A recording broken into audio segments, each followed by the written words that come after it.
ओम नमो भगवते वासुदेवाय। मैं रितु पारिक आप सभी का आपके अपने YouTube चैनल पर हार्दिक स्वागत करती हूँ।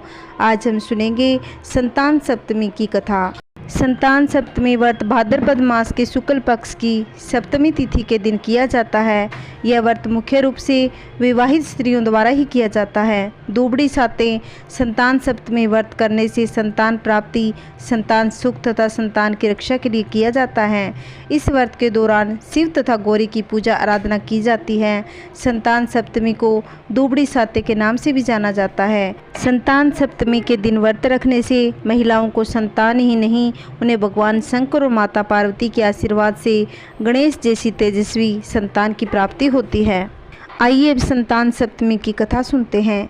एक दिन महाराज युधिष्ठिर ने भगवान से कहा, हे प्रभु, कोई ऐसा उत्तम व्रत बतलाइए जिसके प्रभाव से मनुष्य के अनेकों सांसारिक क्लेश दुख दूर हो जाए, पुत्र एवं पौत्रवान हो जाए। यह सुनकर भगवान बोले, हे राजन, तुमने बड़ा ही उत्तम प्रश्न किया है। जानिए, मैं तुमको एक पौराणिक इतिहास सुनाता हूँ। एक समय लोमे ऋषि मथुरापुरी में वसुदेव देवकी के घर गए। ऋषि राज को आया हुआ देख करके दोनों अत्यंत प्रसन्न हो गए। उनको उत्तम आसन पर बैठाकर उनका अनेक प्रकार से वंदन और सत्कार किया। फिर मुनि के चरणों के जल से घर तथा शरीर को पवित्र किया। वह प्रसन्न होकर उनको कथा सुनाने लगे। कथा के कहते लोमस ने कहा कि हे देवकी, दुष्ट दुराचारी पापी कंस ने तुम्हारे कई पुत्र मार डाले हैं, जिसके कारण तुम्हारा मन अत्यंत दुखी है। इसी प्रकार राजा नहुस की पत्नी चंद्रमुखी भी दुखी रहा करती थी, किंतु उसने संतान सप्तमी का व्रत विधि विधान से किया था, जिसके प्रताप से उनको संतान का सुख प्राप्त हुआ। यह सुनकर देवकी ने हाथ जोड़कर मुनि से कहा, हे ऋषिराज, कृपा करके रानी चंद्रमुखी का संपूर्ण वृत्तांत तथा इस व्रत के विस्तार सहित मुझे बतलाइए, जिससे इस दुख से छुटकारा पाऊँ। लोमे ऋषि ने कहा, हे देवकी, अयोध्या के राजा नहुस थे। उनकी पत्नी चंद्रमुखी अत्यंत सुंदर थी। उनके नगर में विष्णु गुप्त नाम का एक ब्राह्मण रहा करता था। उसकी स्त्री का नाम भद्रमुखी था। वह भी अत्यंत रूपवती सुंदरी थी। रानी और ब्राह्मणी में अत्यंत प्रेम था। एक दिन वे दोनों सरयू नदी में स्नान करने के लिए गई। वहाँ उन्होंने देखा कि बहुत सी स्त्रियां सरयू नदी में स्नान करके निर्मल वस्त्र पहनकर एक मंडप में शंकर एवं पार्वती की मूर्ति स्थापित करके पूजा कर रही थी। रानी और ब्राह्मणी ने यह देखकर उन स्त्रियों से पूछा कि बहन, तुम यह किस देवता का और किस कारण से पूजा व्रत कर रही हो? यह सुन स्त्रियों ने कहा कि हम संतान सप्तमी का व्रत कर रही हैं। हमने शिव पार्वती का पूजन चंदन अक्षत आदि से पूरी विधि विधान से पूजा की है। यह सब इसी पुनीत व्रत का विधान है। यह सुनकर रानी और ब्राह्मणी ने भी इस व्रत के करने का मन से संकल्प कर लिया और घर वापस लौट आई। ब्राह्मणी तो इस व्रत को नियम पूर्वक कर लेती थी, किंतु रानी चंद्रमुखी राजपद से कारण कभी इस व्रत को करती थी और कभी नहीं करती थी, कभी भूल भी जाती थी। कुछ समय बाद दोनों मर गई। दूसरे जन्म में रानी बंदरिया और ब्राह्मणी ने मुर्गी की योनि पाई। ब्राह्मणी मुर्गी की योनि में भी कुछ नहीं भूली, भगवान शंकर तथा पार्वती जी का ध्यान करती रही। रानी बंदरिया की योनि में भी सब कुछ भूल गई। थोड़े ही समय के बाद दोनों ने यह देह त्याग दी। अब इनका तीसरा जन्म मनुष्य योनि में हुआ। उस ब्राह्मण ने एक ब्राह्मणी के यहाँ कन्या के रूप में जन्म लिया। उस ब्राह्मण कन्या का नाम भूषण देवी रखा गया तथा विवाह गोकुल निवासी अग्निशील ब्राह्मण से कर दिया। भूषण देवी इतनी सुंदर थी कि वह आभूषण रहित होते हुए भी अत्यंत सुंदर लगती थी। कामदेव की पत्नी रति भी उससे सम्मुख ल जाती थी। भूषण देवी के अत्यंत सुंदर सर्वगुण संपन्न चंद्रमा के समान धर्मवीर कर्मनिष्ठ सुशील स्वभाव वाले 8 पुत्र उत्पन्न हुए। यह शिव जी के व्रत का पुनीत फल था। दूसरी ओर शिव विमुखी रानी के गर्भ से कोई भी पुत्र नहीं हुआ। वह निसंतान दुखी रहने लगी। रानी और ब्राह्मणी में जो पहले जन्म में प्रेम था वही अब भी था। रानी जब वृद्ध अवस्था को प्राप्त होने लगी तब उसके गूंगा बहरा बुद्धिहीन अल्पायु वाला पुत्र पैदा हुआ, जो 9 वर्ष की आयु में ही इस क्षणभंगुर संसार को छोड़कर चला गया। अब तो रानी पुत्र शोक में अत्यंत दुखी रहने लगी और देव योग से भूषण देवी ब्राह्मणी रानी के यहाँ अपने पुत्रों को लेकर पहुँची। रानी का हाल सुनकर उसे बहुत दुख हुआ, किंतु इसमें किसी का क्या दोष था। जिसके कर्म में लिखे स्वयं ब्रह्मा भी नहीं मिटा सकते। रानी कर्मच्युत भी थी, इसी कारण उसे दुख भोगना पड़ा। इधर रानी पंडितानी के इस वैभव 8 पुत्रों को देखकर उसके मन में द्वेष पैदा होने लगा। उसके मन में पाप उत्पन्न हुआ। उस ब्राह्मणी ने रानी का संतान दुख दूर करने के लिए अपने 8 पुत्र रानी के पास छोड़ दिए। रानी ने पाप से वशीभूत होकर उन ब्राह्मणी पुत्रों की हत्या करने के विचार में लड्डू में जहर मिलाकर उनको खिला दिया, परंतु भगवान शंकर की कृपा से एक भी बालक की मृत्यु न हुई।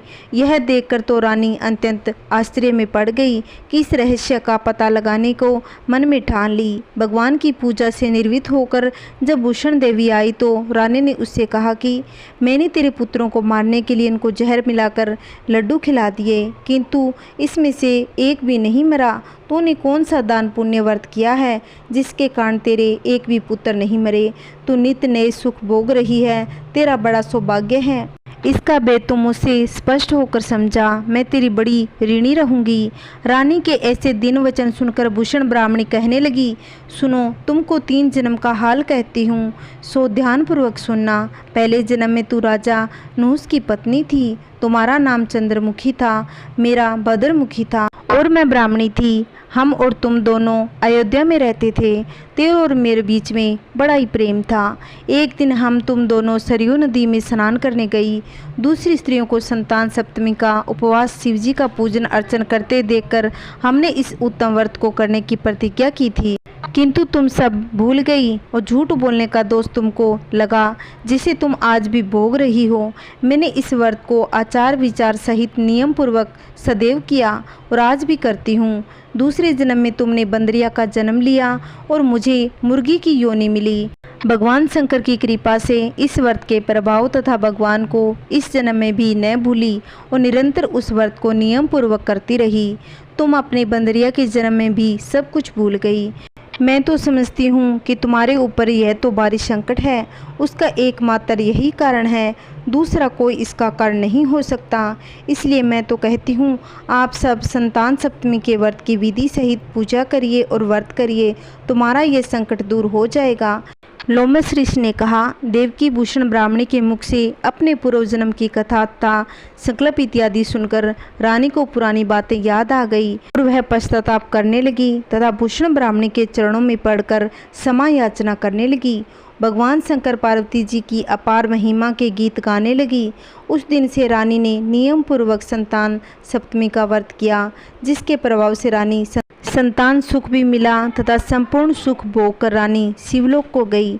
भगवान शंकर के व्रत का ऐसा प्रभाव है कि पथ भ्रष्ट मनुष्य भी अपने पथ पर अग्रसर हो जाता है तो अनंत ऐश्वर्य भोग कर मोक्ष पाता है। लोमस ऋषि ने फिर कहा कि देवकी, इसलिए मैं तुमसे भी कहता हूँ, तुम भी इस व्रत को करने का संकल्प अपने मन में करो तो तुमको भी संतान सुख मिलेगा। इतनी कथा सुनकर देवकी हाथ जोड़कर लोमस ऋषि से पूछने लगी, हे ऋषिराज, मैं इस पुनीत उपवास को अवश्य करूंगी, किंतु आप इस कल्याणकारी एवं संतान सुख देने वाले उपवास का विधान, नियम, विधि आदि विस्तार से समझाएंगे। यह सुनकर ऋषि बोले, हे देवकी, यह पुनीत उपवास भादों के महीने में शुक्ल पक्ष की सप्तमी तिथि को किया जाता है।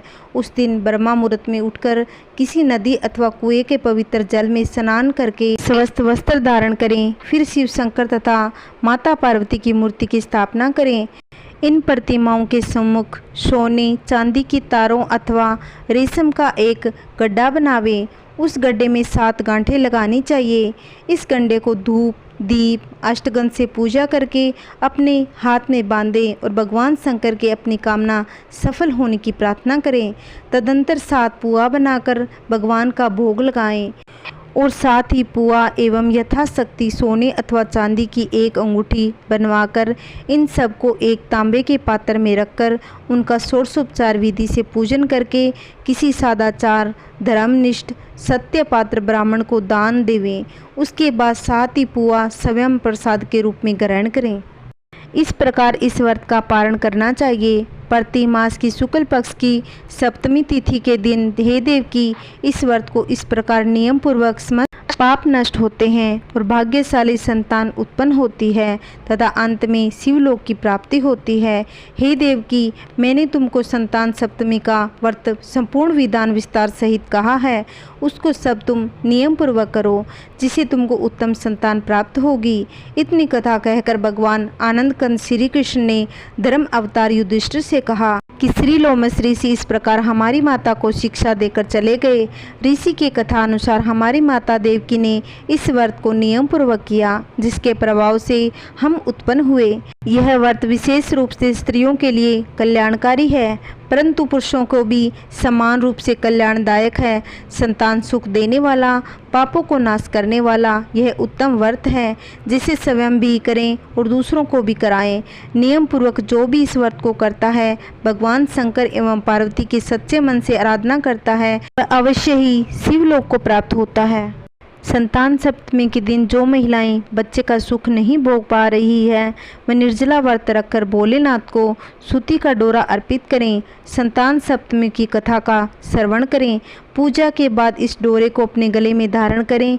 निसंतान दंपति को बच्चे का सुख मिलता है। संतान की सुख समृद्धि के लिए इस व्रत को सबसे उत्तम माना जाता है। इस दिन स्त्रियां व्रत रखकर शाम के समय शिव पार्वती को गुड़ से बने 7 पुए का भोग लगाएं। इससे मान्यता है कि संतान की तरक्की में आ रही बाधाएं खत्म हो जाती है। संतान सप्तमी को व्रती सूर्य को अर्घ्य दें और फिर शिवजी की 21 बेलपत्र, माता पार्वती को नारियल चढ़ाएं। इस दिन का व्रत करने से संतान की प्राप्ति होती है, संतान दीर्घायु होता है, उनके सभी दुखों का नाश होता है। संतान की रक्षा का संकल्प लेकर भगवान शिव को डोरा बांधा जाता है। बाद में इस डोरे को अपनी संतान की कलाई में बांध दिया जाता है। इस दिन भोग में खीर, पूरी का प्रसाद चढ़ाएं। भोग में तुलसी का पत्ता रखकर जल से 3 बार घुमाकर भगवान के सामने रखें। अपने परिवार के सहित मिलकर भगवान की आरती करें। पूजा के बाद कथा सुनने का महत्व सभी हिंदू व्रत में मिलता है। संतान सप्तमी व्रत की कथा पति पत्नी के साथ मिलकर सुने तो अधिक प्रभावशाली है। जय श्री कृष्णा, राधे राधे। अगर आपको मेरी कहानी अच्छी लगती हो तो लाइक करना, वीडियो को ज़्यादा से ज़्यादा शेयर करना। अगर आप चैनल पे नए हो तो प्लीज़ चैनल को सब्सक्राइब करना, जिससे आने वाली वीडियो की नोटिफिकेशन आप तक पहुंच सके। जय श्री कृष्णा, राधे राधे। ओम नमः शिवाय। हर हर महादेव।